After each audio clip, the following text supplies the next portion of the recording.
Lo que han dicho es correcto, diferentes enfoques, pero van a un mismo fin, a un mismo objetivo, propósito, unidad. El proyecto integracionista desde el punto de vista religioso de las diferentes iglesias. Ahora, ¿por qué hemos elegido en esta noche un tema como este? Porque de alguna manera el objetivo principal del movimiento ecuménico, de ese movimiento integracionista de las demás iglesias para formar una super iglesia bajo el liderazgo de un hombre y de una iglesia en particular, es porque como adventistas no somos inmunes y también de alguna manera esto nos puede impactar, nos puede afectar de manera negativa y también nos puede afectar de manera positiva. Al hablar de ecumenismo, muchas veces pensamos en esto como un movimiento moderno, nuevo. Sin embargo, el movimiento ecuménico, el principio que hay detrás de este proyecto no es moderno, no es nuevo, viene desde los tiempos antiguos. De hecho, en el Antiguo Testamento encontramos declaraciones, encontramos historias que nos hablan de este movimiento integracionista. Y esto es importante conocerlo. Yo he crecido en la iglesia y que he escuchado y he leído mucho acerca de este tema. Casi siempre el enfoque es tomando como punto de partida la intención que hay en muchos líderes que tuvo mucho impacto, auge en el siglo XX. Pocas veces nos vamos a los tiempos del Antiguo Testamento, del Nuevo Testamento, luego a la historia de la iglesia cristiana y a la historia de la iglesia cristiana en la actualidad. De ahí que en esta noche, al introducir el tema, no podremos abarcar todo, pero sí iremos al principio. No sin antes pedirles que una vez más nos dirijamos al Padre en oración para pedir su dirección.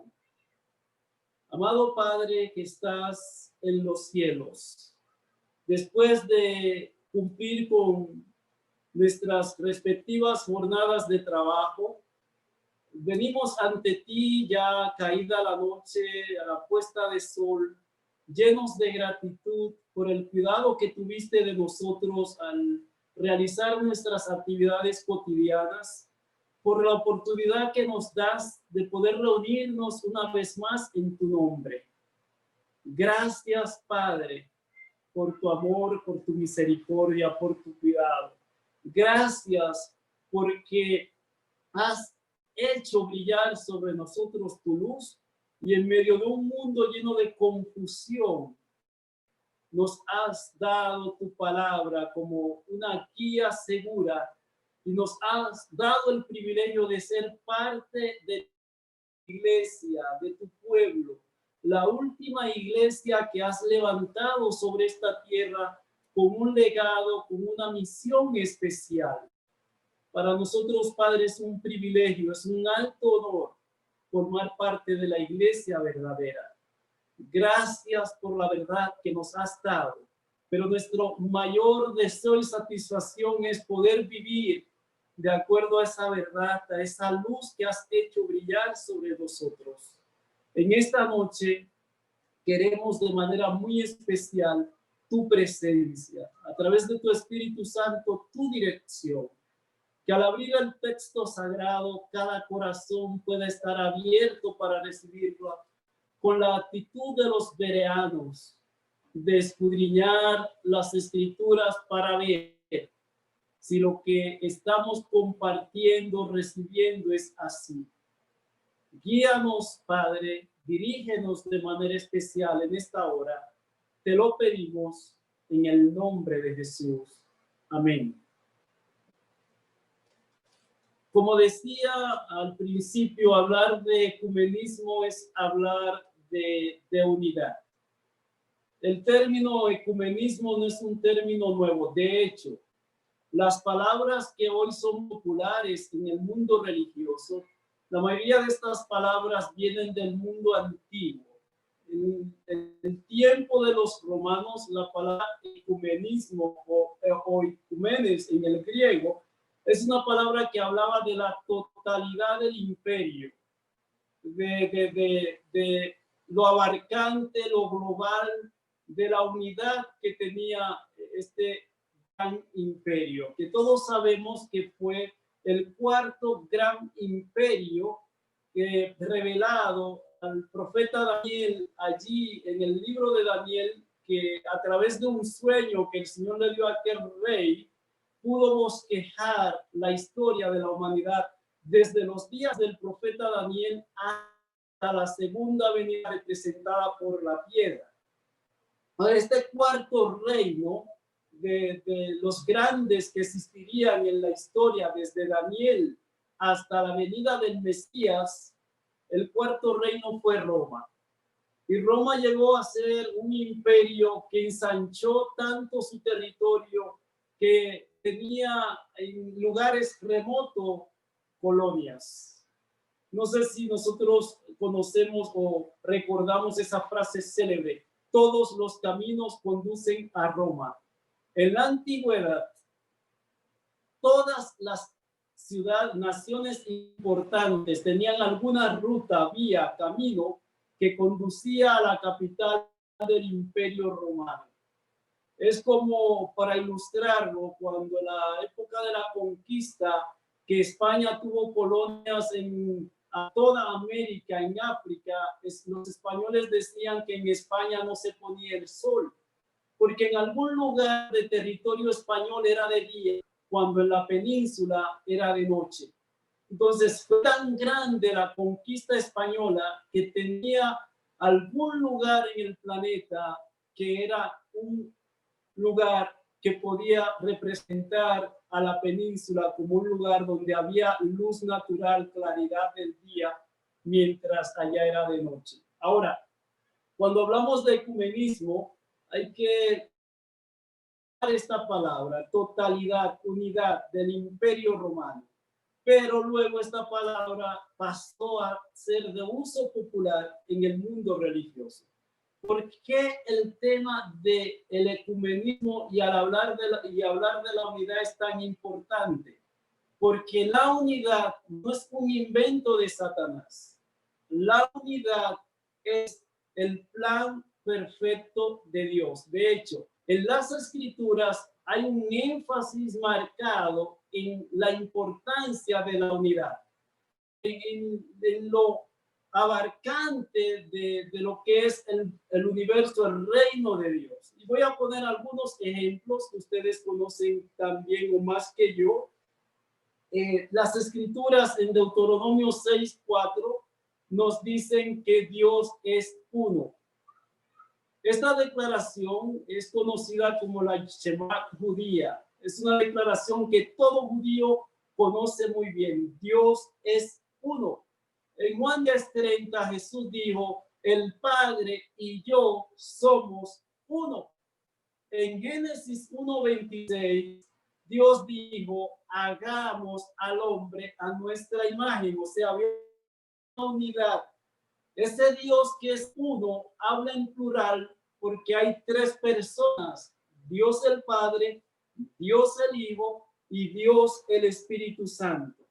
Nosotros sabemos que la existencia nuestra, la creación del hombre y de la mujer allí en el jardín del Edén, es una fórmula, es una unidad, dos elementos: polvo de la tierra más soplo de vida. Al unirse dan como resultado alma viviente.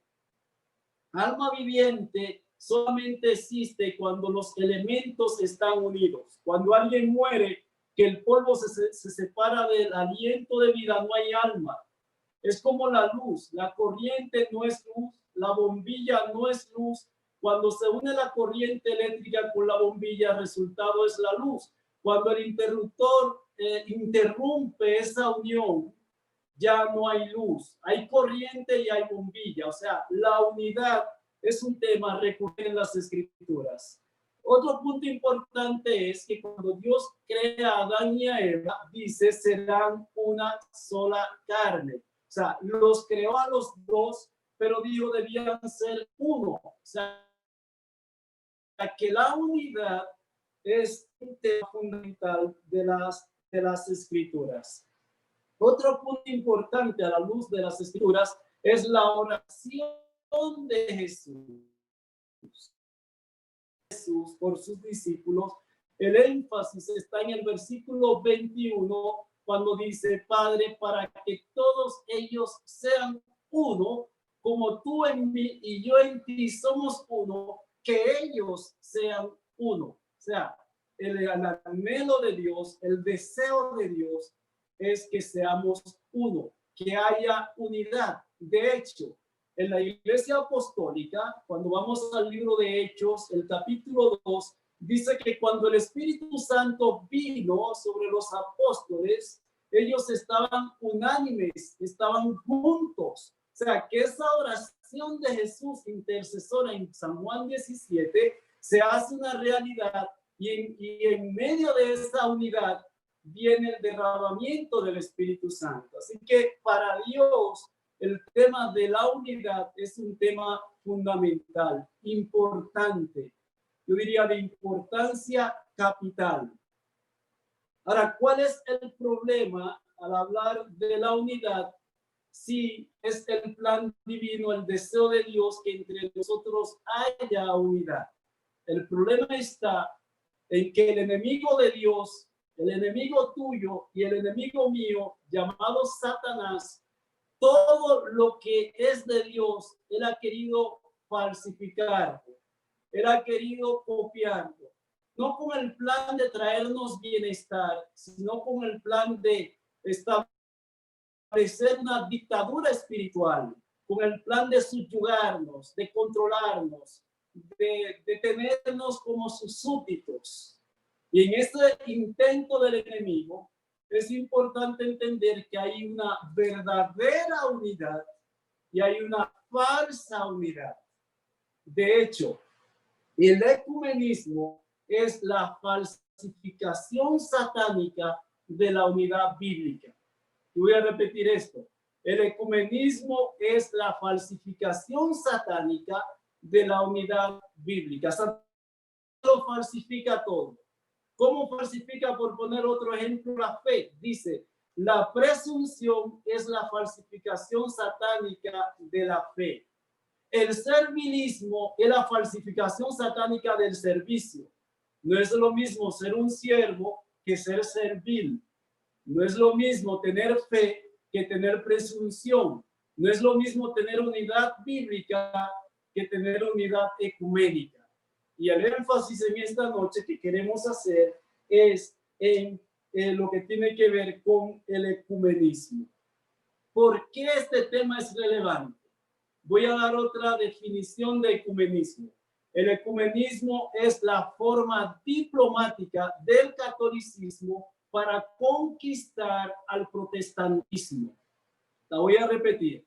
El ecumenismo es la forma diplomática del catolicismo para conquistar al protestantismo. Y voy a dar un dato histórico antes de entrar en los textos de las escrituras. Es bien conocido que durante siglos el enemigo usó la espada para tratar de exterminar, de eliminar el movimiento cristiano por Jesús. Desde el mismo Jesús, desde su nacimiento hasta su muerte, fue perseguido por el enemigo. Luego los discípulos corrieron la misma suerte. Luego, durante la dispensación de la historia cristiana,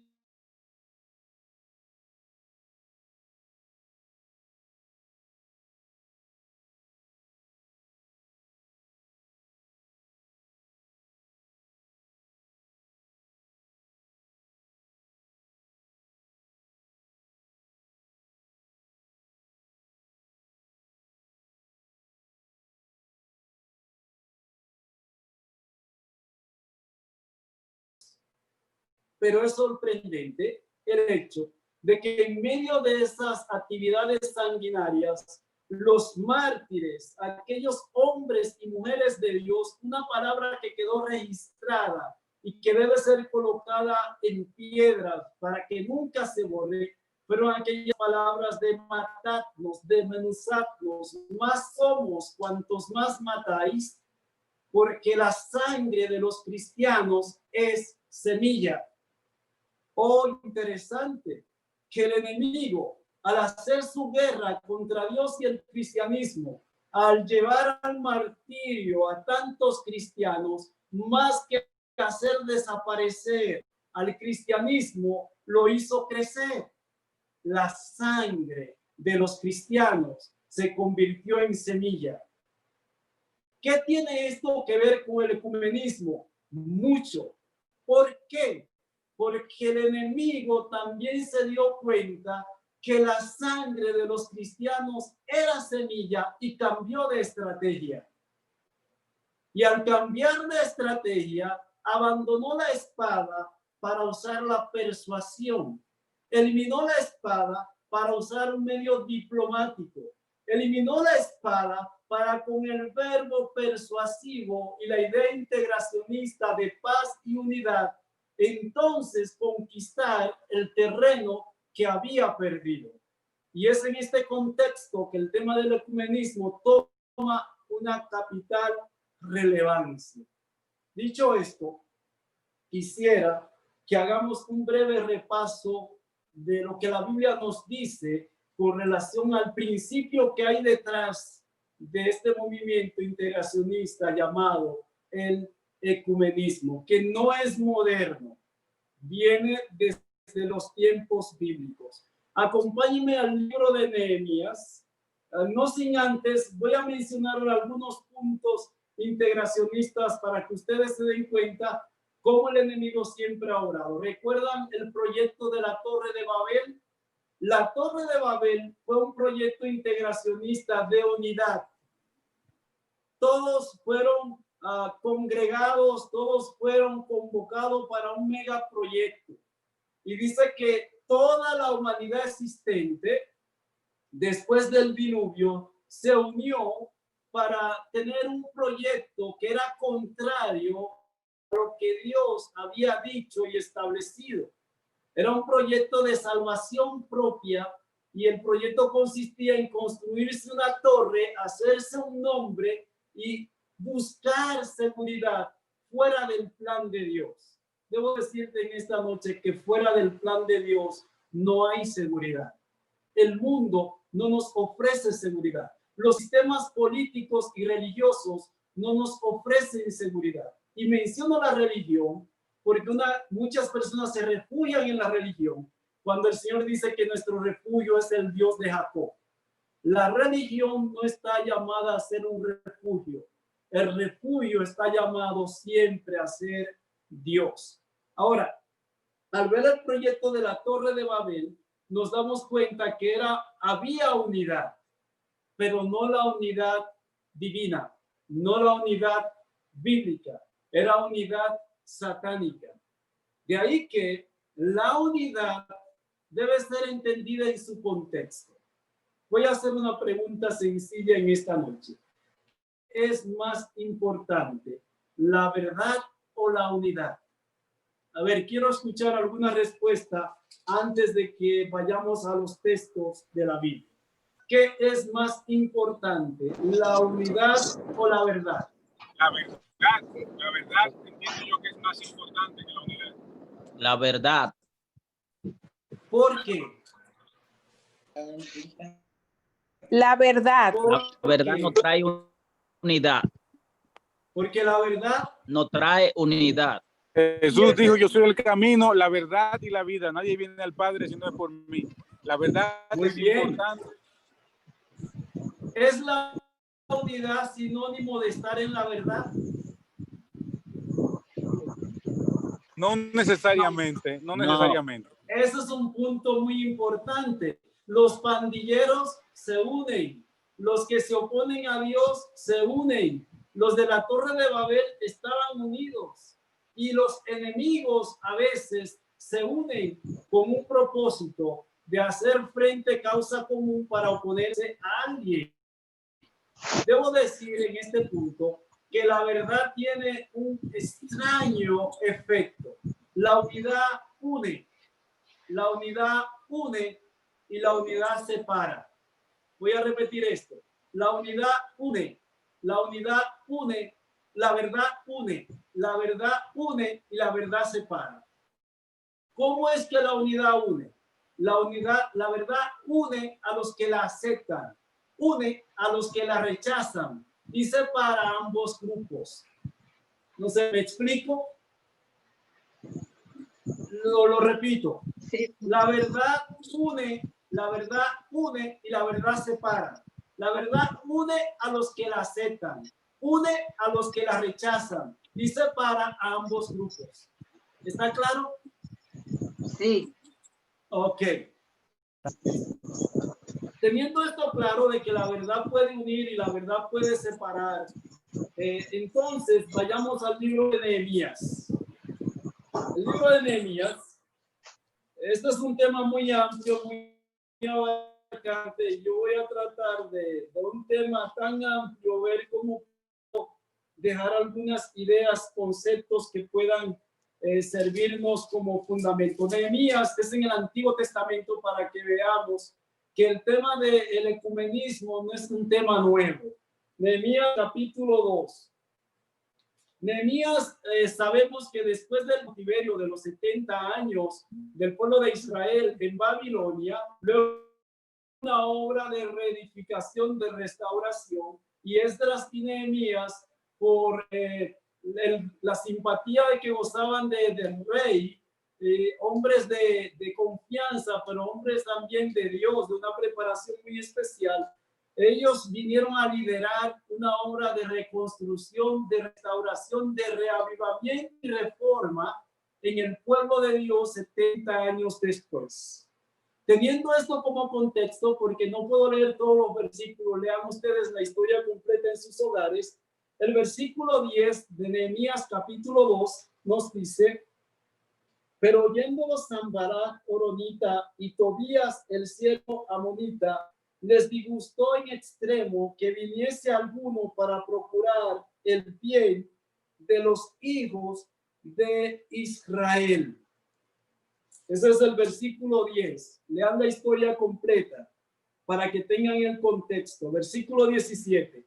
Les dije, pues, vosotros veis el mal en que estamos, que Jerusalén está desierta y sus puertas consumidas por el fuego. Venid y edifiquemos el muro de Jerusalén y no estemos más en oprobio. Hubo un llamado a unirse en un proyecto de restauración, porque el pueblo de Dios, la ciudad de Dios, estaba en ruinas por lo de la conquista y el cautiverio de los 70 años. Versículo 18. Entonces les declaré cómo la mano de mi Dios había sido buena sobre mí, y asimismo las palabras que el rey me había dicho, y dijeron: levantémonos y edifiquémonos. Así esforzaron sus manos para el bien. Versículo 19. Cuando lo oyeron Sanballat horonita, Tobías el siervo amonita y Gesem el árabe, y hicieron escarnio de nosotros y nos despreciaron diciendo: ¿qué es esto que vosotros hacéis? ¿Os rebeláis contra el rey?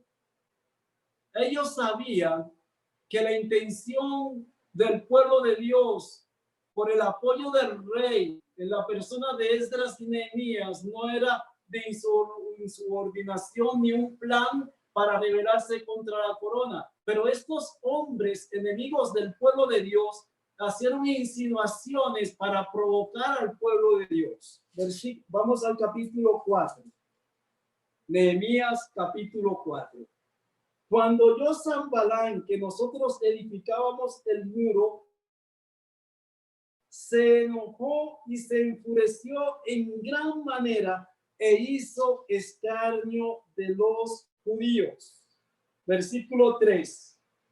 Y estaba junto a él Tobías amonita, el cual dijo: lo que ellos edifican del muro de piedra, si subiera una zorra, lo derribará. Estaba burlándose del pueblo de Dios y de la obra de reedificación.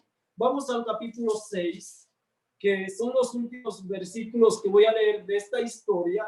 Vuelvo y digo, mi recomendación es: lean la historia completa, y en Profetas y Reyes lean el relato para que tengamos una visión más clara. El capítulo 6 de Nehemías dice, versículo 1: cuando oyeron Sanballat y Tobías y Gesem el árabe y los demás de nuestros enemigos que yo había edificado el muro y que no quedaba en él portillo, aunque hasta aquel tiempo no había puesto las hojas en las puertas, cuando los enemigos del pueblo de Dios se enteraron de que la obra de restauración, de reedificación había prosperado, versículo 2, Sanballat y Gesem enviaron a decirme, ¿qué fue lo que enviaron a decirle? Ven y reunámonos en alguna de las aldeas en el campo de Ono. Mas ellos habían pensado hacerme mal. Versículo 3: y les envié mensajeros diciendo, este texto me fascina y es un texto que todo adventista debe tener presente en medio de la crisis que afecta al mundo religioso hoy y al legado especial que como pueblo Dios nos ha dado de proclamar el triple mensaje angelical, un mensaje que el pueblo adventista del séptimo día tiene como legado y tiene como misión. Tenemos muchas cosas en común con el mundo religioso protestante, pero tenemos marcadas diferencias que son las que nos dan identidad como pueblo único y especial sobre esta tierra. El versículo 3 dice, y les envié mensajeros diciendo, yo hago una gran obra y no puedo ir, porque cesaría la obra dejándola yo para ir a vosotros. Interesante la actitud del líder, Nehemías, Esdras, ante el llamado de los enemigos del pueblo de Dios que estaban opuestos al mensaje verdadero, a la restauración, a la reedificación. La actitud de ellos fue, no puedo ir. ¿Por qué no puedo ir? Porque hago una obra muy importante. Y si voy a reunirme con ustedes, a dialogar con ustedes, el diálogo con ustedes no va a contribuir al avance de la obra que Dios nos ha encomendado. El diálogo con ustedes más bien es una estrategia, un plan del enemigo para detener la obra. De ahí que la actitud de estos líderes espirituales elegidos por Dios fue, no puedo ir, porque si voy, cesaría la obra que el Señor nos ha encomendado. Voy a compartirles en este contexto una declaración que aparece en el libro El Espíritu, de uno de los libros del Espíritu de Profecía, y es una declaración que a mí me ha ayudado mucho a la hora de analizar este tema. Es un párrafo del libro Profetas y Reyes. Dice textualmente, estoy localizando el texto. Ok. La pluma inspirada, escuchen bien. La pluma inspirada dice, la obra que la iglesia no ha hecho en tiempo de paz y prosperidad, tendrá que hacerlo durante una terrible crisis en circunstancias más desalentadoras y prohibitivas. Luego, comenta con relación a Esdras y Nehemías lo siguiente. Me fue presentado, escuchen bien, para que veamos el vínculo entre el ecumenismo moderno y sus raíces en el Antiguo Testamento. Ella dice, me fue presentado el caso de Nehemías. Estaba empeñado en edificar las murallas de Jerusalén y los enemigos de Dios habían resuelto que dichos muros no se reedificarían. Primera declaración del párrafo. Continúa ya diciendo, en este caso, un espíritu de odio y de oposición a los hebreos formó el vínculo de unión y creó simpatía mutua entre diferentes grupos de hombres que de otra manera habrían guerreado entre ellos. ¿Captamos la idea? Sanballat, Tobías y Gesén el árabe eran enemigos entre sí. Tenían intereses particulares antagónicos. No se gustaban, pero al ver que se estaba haciendo una obra que de alguna manera interpretaron que los afectaría a ellos y a sus intereses, estos enemigos entre sí, dice, se unieron en una causa común para hacer un frente y oponerse a la obra de reedificación. Si el párrafo concluyera aquí, yo diría quizás como algunos de ustedes, y esto que tiene que ver con el ecumenismo y la unión de las iglesias. Pues lo que ella dice a continuación es lo que arroja luz para identificar en esta historia una raíz de lo que es el movimiento ecuménico. Ella dice a continuación, esto ilustra bien lo que con frecuencia presenciamos en nuestra época en la unión de personas de diferentes denominaciones para oponerse a la verdad presente. Ella traslada la historia de los días de Nehemías y la manera como los enemigos del pueblo se unieron y lo trae al tiempo moderno y dice que esto ilustra lo que sucede en nuestros días. Ahora, ¿qué más dice ella al respecto? Ella dice, individuos cuyo único vínculo parece ser lo que pertenece a la naturaleza del dragón y que manifiestan amargura y odio contra el remanente que guarda los mandamientos de Dios. Al ella relacionar la unión de las iglesias y denominaciones y grupos en los tiempos modernos con la historia de Nehemías, entonces nos permite ver en el Antiguo Testamento las raíces del movimiento ecuménico. Esta declaración está en Testimonio para la Iglesia, tomo 3, página 626. Esto es importante tomarlo en cuenta. ¿Por qué? Esto es en el Antiguo Testamento. Voy ahora a pasar al Nuevo Testamento. Y al pasar al Nuevo Testamento, voy a citar algunos relatos que ustedes conocen muy bien. Acompáñenme al Evangelio según San Mateo. El capítulo es el 22. El Evangelio según San Mateo, el capítulo es el 22.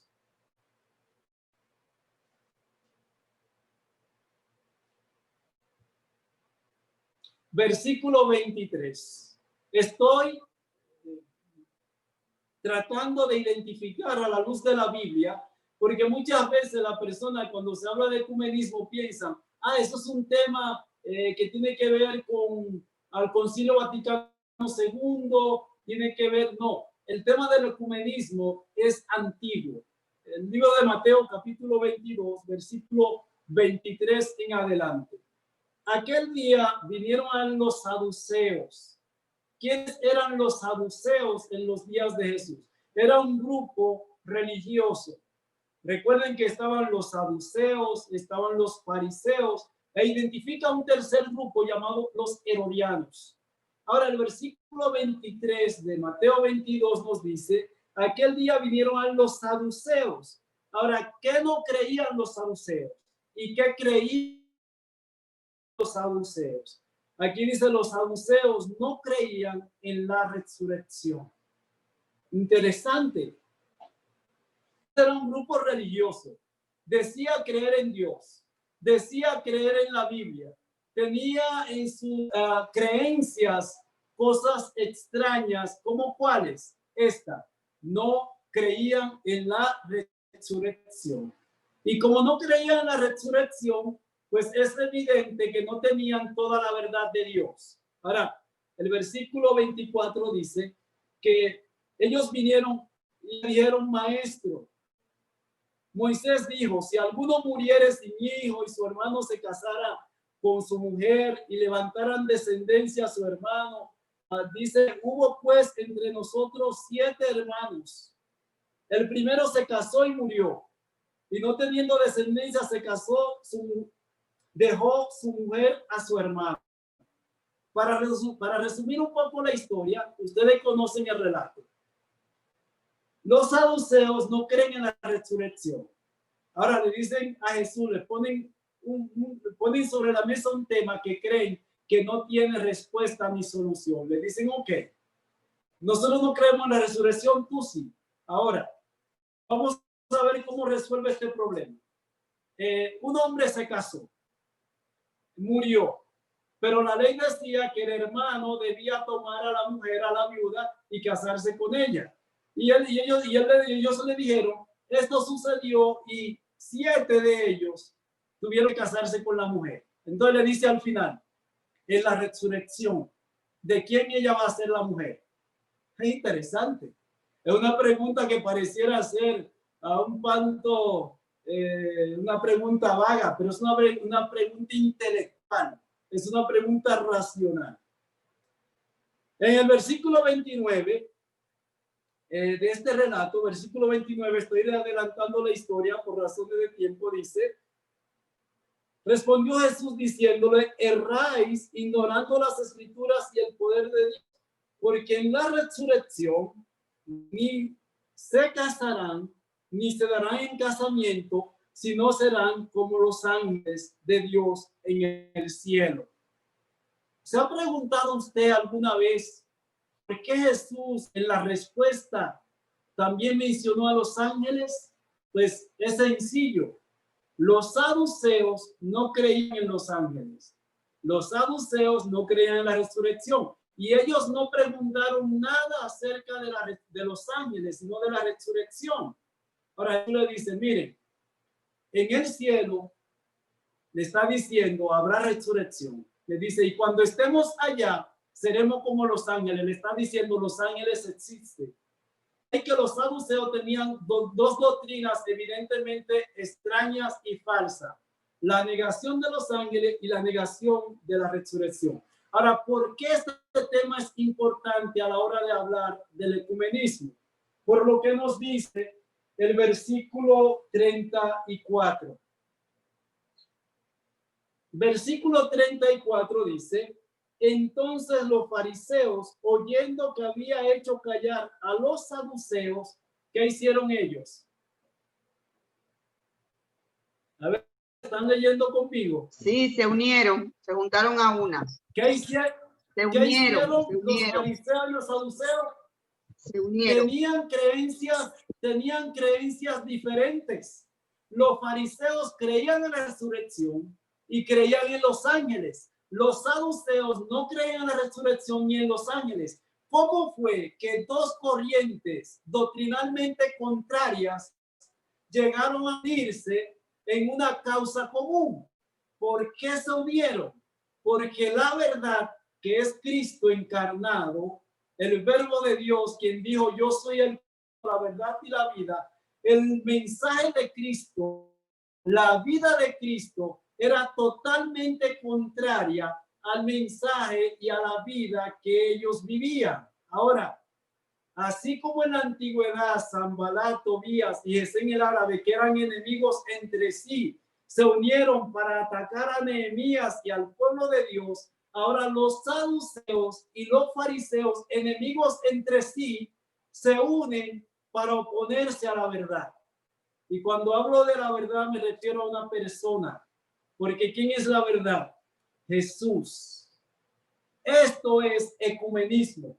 El ecumenismo es la unión en una causa común entre creyentes, entre religiosos, para oponerse a la verdad. Nos damos cuenta que el ecumenismo no es moderno, que las raíces del movimiento ecuménico están en el Antiguo Testamento, su desarrollo continuó en el Nuevo Testamento y lo vamos a ver de una manera más evidente, una historia, en un relato que aparece en el libro de Hechos, el capítulo 23. Acompáñenme al libro de Hechos. Yo veo Felicidad, yo espero que no te preocupes, Felicidad, porque yo en esta noche solo estoy haciendo la introducción.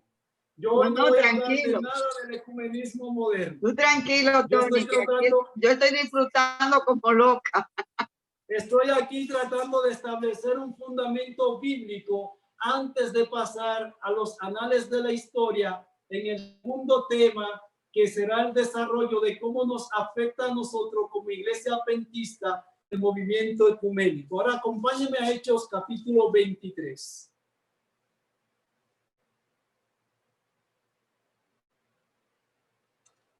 Hechos capítulo 23 nos habla del apóstol Pablo. Pablo estaba en un concilio. Ustedes saben que los enemigos de la verdad persiguieron. Pablo primero era enemigo de la verdad, ¿lo recuerdan? Perseguía a los de la verdad, a los del camino, porque así se les llamaba a los cristianos, los del camino. Pues Saulo, que era un perseguidor de los del camino, cuando él se unió al Señor y formó parte del camino y caminó con el Señor, también fue víctima del odio, de la persecución, del rechazo de los que habían crucificado la verdad, los que crucificaron a Jesús. Ahora, en este relato de Hechos 23 dice, el versículo 2 dice, el sumo sacerdote Ananías, el religioso principal, la iglesia judía, el sumo sacerdote Ananías ordenó entonces a los que estaban junto a él que le golpeasen en la boca, que le dieran una bofetada al apóstol para que se callara.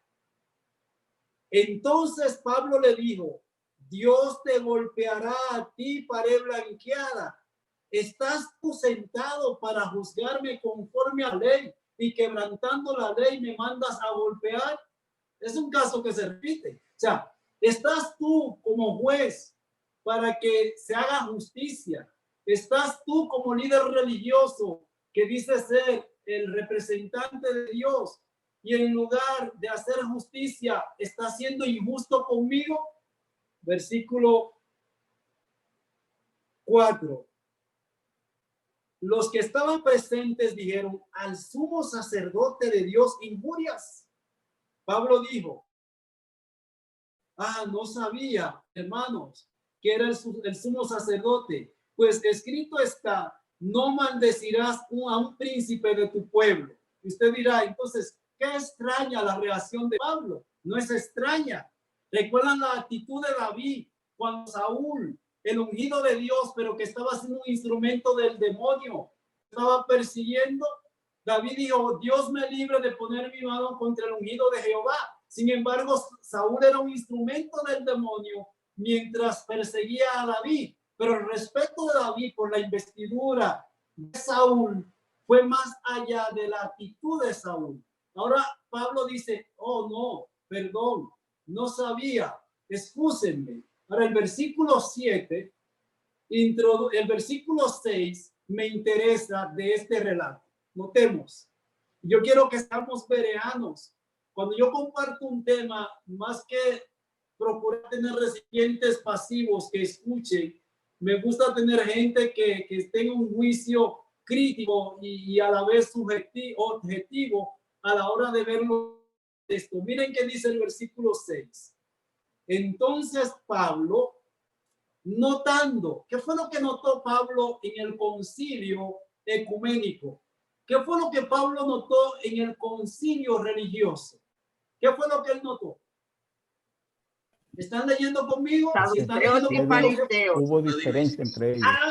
Él notó había una división. que en ese grupo, en ese concilio opuesto a la verdad, estaban dos corrientes religiosas antagónicas. Él notó que habían dos grupos. ¿Cuáles eran? Los saduceos, que no creen ni en los ángeles, ni en la resurrección, ni en la vida del más allá, y los fariseos, que creían en la resurrección, en los ángeles y en la vida del más allá. Entonces Pablo textualmente dice el versículo 6, notando que una parte era saduceos y la otra fariseos, alzó la voz en el concilio: varones hermanos, yo soy, ¿qué fue lo que dijo Pablo? Fariseo. Fariseo. ¿Qué fue lo que él dijo? Fariseo e hijo de fariseo. ¿Te declararías tú fariseo? Pablo no dijo, yo era fariseo. Pablo habló en presente y Pablo no estaba usando una estrategia falsa. Pablo era fariseo, no un ex fariseo. Era un fariseo después de su conversión. Y yo quiero que quede claro, el problema con los fariseos no era doctrinal. Los fariseos tenían la doctrina verdadera. El problema de los fariseos era actitudinal, su conducta, su actitud, la manera como ellos quisieron llegar a la salvación e imponerle a los demás criterios contrarios a la palabra de lo que era el plan de salvación, era lo cuestionable en los fariseos, el orgullo espiritual, la manera como hicieron pesada la religión. Pero Pablo no dijo, yo soy un ex fariseo. ¿Qué fue lo que él dijo? Yo soy, que estaba hablando en presente, el Pablo convertido. Yo soy fariseo, hijo de fariseo. Acerca de la esperanza y de la resurrección de los muertos, se me juzga. Oh, Pablo, ¿por qué Pablo usó este argumento para enfrentar la coalición ecuménica de sus días? Porque Pablo estaba predicando al Jesús resucitado. Pablo estaba predicando al Jesús que había ascendido al cielo. Pablo estaba predicando al Jesús, nuestro abogado e intercesor.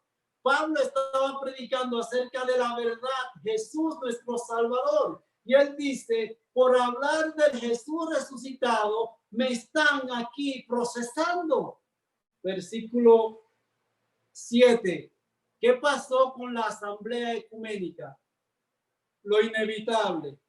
Cuando dijo esto, se produjo disensión entre los fariseos y los saduceos y la coalición ecuménica, la asamblea, ¿qué pasó?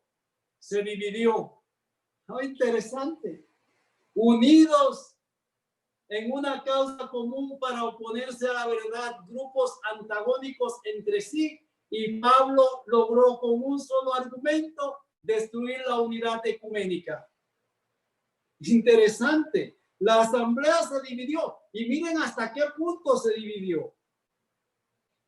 Porque los saduceos dicen que no hay resurrección, ni ángel, ni espíritu, pero los fariseos afirman estas cosas. Y hubo gran vocerío, y levantándose los escribas de parte de los fariseos, contendían diciendo, ningún mal hallamos en este hombre, que si un espíritu le ha hablado a un ángel, no resistamos a Dios.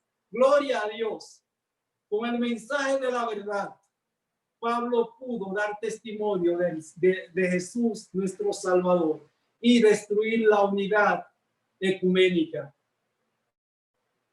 Vuelvo y digo, nosotros al hablar del tema del ecumenismo, y en esta noche solamente he querido hacer la introducción, recuerden, para cuando nos toque en el futuro volver a hablar del ecumenismo. Primero, la unidad es un plan de Dios, pero el enemigo falsifica todo lo de Dios y procura unir, colocar en su ejército, en sus filas, a aquellos que rechazan la verdad para que sean sus instrumentos para oponerse a la verdad. En el Antiguo Testamento, aparte de la Torre de Babel, como un proyecto integracionista contrario al plan de Dios, vimos a Tobías, Gesem, Zambalá, unidos para oponerse a la obra de reforma, de restauración en los tiempos del Antiguo Testamento. En los tiempos de Jesús vemos a fariseos, saduceos unidos para oponerse a la verdad. Y esto mismo sucederá al final de la historia terrena. De ahí que a la luz de Daniel y de Apocalipsis, en el próximo tema que tratemos del ecumenismo, vamos a ver cómo nos afecta y cómo ha sido revelado esto en las Santas Escrituras. No sin antes, ya para terminar, volver al texto que el enemigo ha tomado para enarbolar su bandera de integración y unidad religiosa, que es el mismo texto que tú y yo debemos tomar para ir en la dirección de la verdad. San Juan, capítulo 17, versículo 21. San Juan, capítulo 17, versículo 21. La oración de Jesús, sorprendente, y voy a dar estos datos en el próximo tema. El Concilio Vaticano II, concilio ecuménico liderado y proclamado por la Iglesia Popular, la Iglesia Católica, el versículo que tomó para llamar a la unidad es este de San Juan 17, 21. Y es el versículo que tú y yo también debemos tomar para llamar a la unidad. Sorprendente que el mismo texto es tomado por los que están de parte del error, que debe ser tomado por los que estamos de parte de la verdad para llamar a la unidad. ¿Qué dice o qué dijo Jesús aquí? Para que todos sean uno, como tú, oh Padre, en mí y yo en ti, que también ellos sean uno en nosotros, para que el mundo crea que tú me enviaste. El plan de Dios, el anhelo de Dios, es que nosotros seamos uno en la verdad. No olvidemos, la verdad une y la verdad separa. La única unidad que el cielo aprueba es la unidad en la verdad. La verdad debe ser colocada en un plano donde la unidad y la paz no la destruyan. Y digo esto porque hay personas que prefieren la paz a la verdad, que prefieren la unidad a la verdad. Y hay circunstancias en que la verdad traerá guerra. Hay circunstancias en que la verdad le quitará esa paz política, diplomática. Hay circunstancias cuando la unidad y la paz tienen como precio sacrificar la verdad. Y es por eso que la cita que leí anteriormente del Espíritu Profecía que dice: lo que el pueblo de Dios no haga en tiempos de relativa paz, libertad, tendrá que hacerlo en circunstancias prohibitivas. Hoy es cuando tú y yo estamos llamados a unirnos a la verdad. Y la verdad es Jesús. Es la verdad en torno a quien gravitan todas las demás verdades. Es como un universo. Jesús es nuestro sol de justicia. Jesús es la verdad que salva. Y cuando nosotros estamos unidos a Jesús, esta unidad es una unidad que nos separará de los que están en el error. Habrá un conflicto entre el bien y el mal, pero los que estemos de parte de la verdad triunfaremos, porque la verdad que es Cristo triunfó y triunfará, y nosotros entonces tendremos esa victoria que nos permitirá vivir con Él por la eternidad. Jesús dijo: separados de mí, nada pueden hacer. Si nos unimos a Cristo, habrá unidad entre nosotros. La verdadera unidad no es que yo me una a Felicidad y que Felicidad se una a mí y que yo me una a Rodi o a la hermana Ana Isabel. La verdadera unidad no es que yo me una a cualquier persona. La verdadera unidad no es que una iglesia se vuelva a la otra. La verdadera unidad es que todos nos volvamos a Cristo, y cuando todos estemos en Cristo, que es el centro, la verdad, los demás gravitaremos alrededor de Él y habrá unidad verdadera entre todos aquellos que estemos unidos a Cristo Jesús. Cristo es la verdad que salva, pero hay un compendio de verdades que nos dan identidad como pueblo, que son parte del paquete integral del mensaje que debemos proclamar. La unidad ecuménica destruye la identidad de los grupos religiosos. La unidad bíblica le da identidad al pueblo de Dios.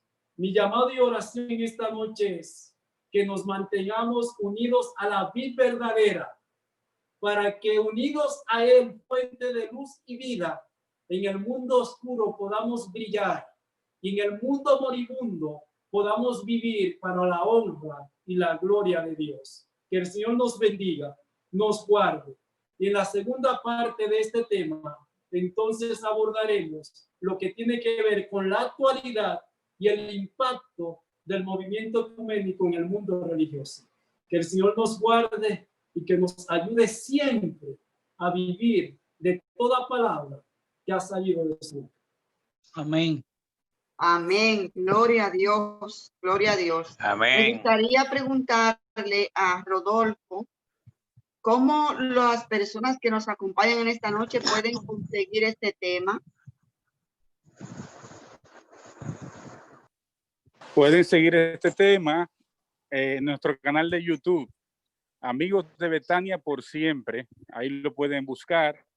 Ya mañana estará en el canal Amigos de Betania por Siempre y pueden ver el tema otra vez. Y la segunda parte, ¿cuándo va a ser la segunda parte? La haré, No el próximo miércoles, la segunda, porque tengo un compromiso. De este miércoles en 8, Dios mediante, el miércoles es el 21. El miércoles 21, Dios mediante, estaremos compartiendo la segunda parte de este tema.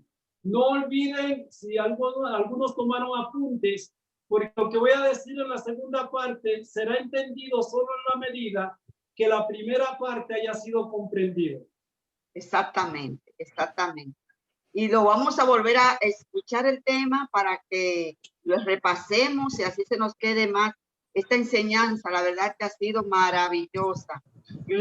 Preguntas, perdón, Felicidad. También habrá un momento para preguntas y prefiero que sean al principio, no al final del tema. Daremos unos 10 minutos para que haya preguntas o inquietudes con relación al tema.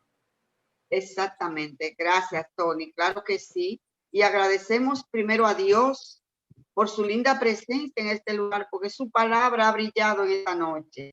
Gracias a Dios por eso. Gracias también a nuestros hermanos de Colombia que están conectados, a Ana Isabel, un abrazo lindo para ti, Ana Isabel. Dios te bendiga grandemente. También tenemos hermana Ana Isabel, creo que tú eres de Barranquilla. Hay otra hermana de Barranquilla también allí. Un abrazo también para ella, que se ha identificado aquí con nosotros. Gracias a todos nuestros amigos de cualquier parte del mundo que estén conectados, de aquí de República Dominicana, Bucaramanga, tremendo. Gracias, son muy bienvenidos a nuestra sala. Siempre tenemos temas sumamente interesantes y los miércoles, temas proféticos. El próximo miércoles, Dios mediante, vamos a concluir con el tema de Apocalipsis 13, que ya dimos la primera bestia, falta hablar de la segunda bestia. Así es que Dios mediante, el miércoles hablaremos de Apocalipsis 13, de la segunda bestia. Así es que, mis amados, Dios nos bendiga muchísimo y vamos a concluir con el tema, con el himno. Contendamos siempre por nuestra fe. Cantémoslo todo con fervor, pero con los micrófonos apagados para que no se colapse el sonido. Contendamos siempre por nuestra fe. Cantémoslo con fervor, ese himno, con los micrófonos apagados.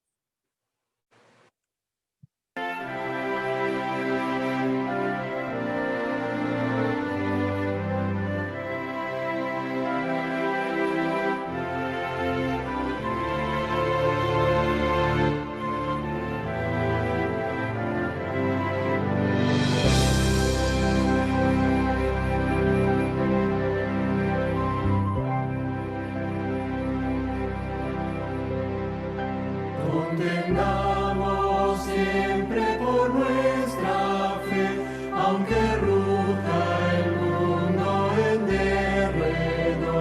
Nunca el tentador nos podrá vencer, pues nos librará el Señor.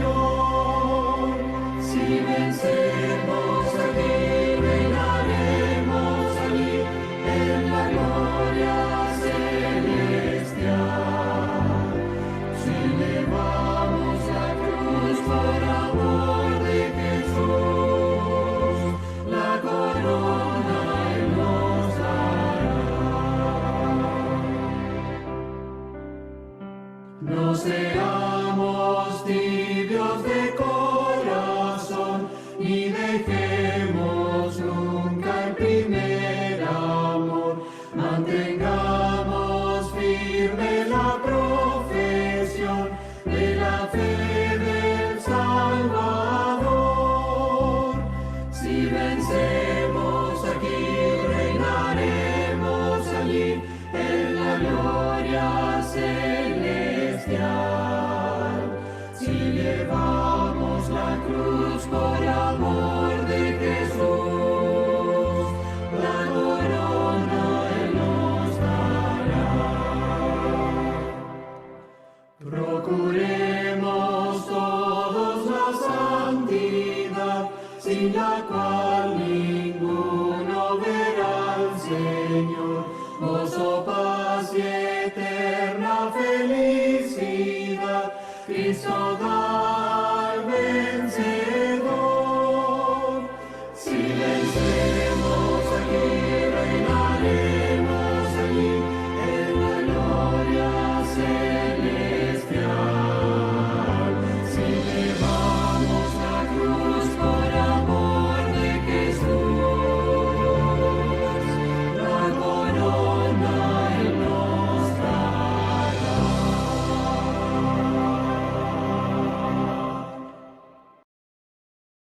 Amén. Gloria a Dios. Tony, ¿puedes despedirme en oración, por favor?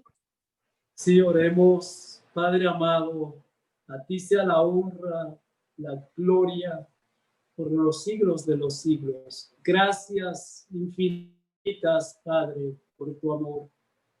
Gracias porque el Padre, el Hijo y el Espíritu Santo se unieron para traernos a la existencia cuando dijeron hagamos al hombre a nuestra imagen. Gracias porque se unieron después del pecado, allí en el bautismo de Jesús, el Espíritu Santo en forma de paloma, Jesús siendo bautizado y el Padre proclamando desde el cielo, este es mi Hijo amado. Gracias porque en medio de este mundo dividido, donde tristemente el pecado también ha dividido a muchas familias, donde también el enemigo procura dividir y destruir tu iglesia. Gracias, Padre, porque a pesar de ese intento del enemigo de destruirlo todo, tú eres el vencedor. Gracias porque en ti, refugiados en ti, escondidos en ti, que eres la verdad, nosotros podemos tener verdadera unidad. Y aún como dice el himno, si aquí tenemos que sufrir, si aquí tenemos que padecer por amor a ti, cualquier sufrimiento en este mundo de pecado será poco comparado con el gozo eterno. Oh Padre, nos ha tocado vivir en momentos difíciles de la historia terrena.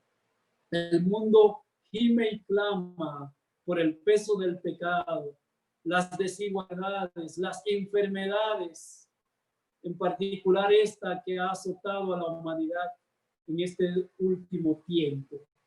Sabemos que tú como Padre también sufres cuando nosotros sufrimos y que tu anhelo es ponerle fin a este mundo de dolor y pecado. Pero antes de que tú puedas venir con poder y gloria, es necesario que tu pueblo sea purificado. Es necesario que los que han de venir al conocimiento de la verdad sean impactados por el mensaje que tú nos has delegado como pueblo para que sea proclamado. El enemigo va a intentar silenciarnos, va a procurar que el mensaje puro sea adulterado, sea modificado para procurar estar en paz con el mundo. Pero sabemos muy bien que es imposible que entre las tinieblas y la luz haya armonía y paz. No es posible que haya unidad entre la verdad y el error. Por lo tanto, Padre, a través de tu Espíritu, guíanos a toda verdad. Ayúdanos a vivir de toda palabra que ha salido de tu boca. En esta noche, Padre, tú conoces a cada persona que ha separado este tiempo para venir a este servicio de comunión, de adoración a ti. Tú conoces las necesidades que hay en cada miembro de este grupo, en cada familia. Como Padre que eres, que conoces nuestras necesidades, sabemos que tú estás dispuesto a suplirlas conforme a tu voluntad. Por lo tanto, te pedimos en esta noche, Padre, que seas tú quien tengas el control de nosotros, de nuestras familias, de nuestra iglesia, que es tu iglesia.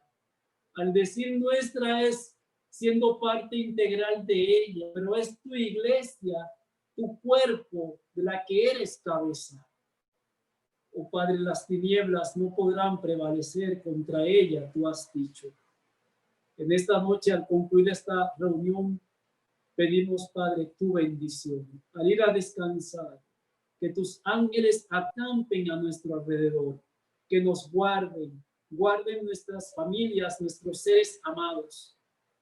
Te lo pedimos con el perdón de nuestros pecados, en el nombre de nuestro amado Salvador, quien intercede en el santuario celestial por nosotros, Cristo Jesús. En su nombre te lo pedimos. Amén.